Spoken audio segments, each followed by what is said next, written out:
보수 유튜버 고성국 씨가 2024년 이재명 대통령 피습 사건과 관련해 테러범 김진성 씨에게 영향을 미쳤다는 국정원의 발표 내용을 전면 부인했습니다.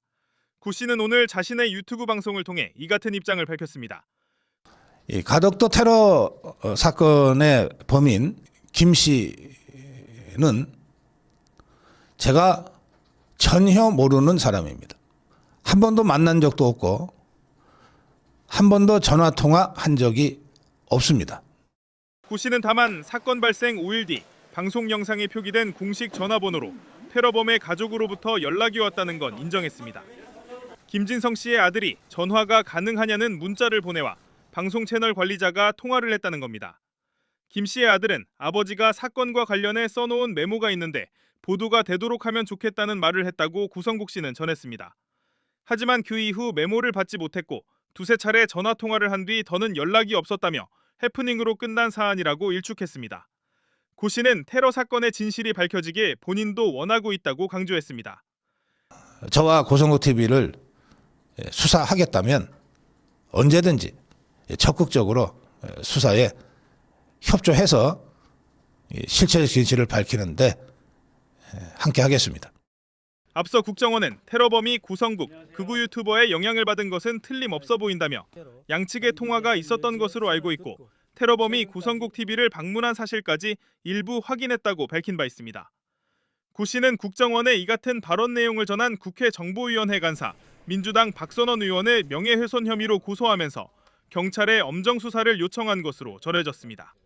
이런 가운데 지난 2024년 당시 이재명 더불어민주당 대표를 노린 가덕도 피습 사건의 테러범이 고 씨 영향을 받았다는 국정원 보고도 공개됐습니다. 고성국의 영향을 받은 것, 즉 극우 유튜버들의 영향을 받은 것은 틀림없어 보인다라고 하는 점. 테러범이 실제 고 씨 사무실까지 찾아갔다고 국정원은 설명했는데 다만 고 씨와 테러범 만남 여부는 확인되지 않았습니다. 사건을 수사 중인 경찰은 오늘 오후 테러 발생 당시 정보위원회 회의록 등에 대한 압수수색을 시도했지만 국회의장 승인을 얻지 못해 일정을 다시 협의하기로 했습니다. MBC 뉴스 김민찬입니다. 안녕하세요. 모 의원께서 김진성 테러범이 고성국과 사전 협의한 정황이 있지 않느냐라고 하는 질문이 있었습니다.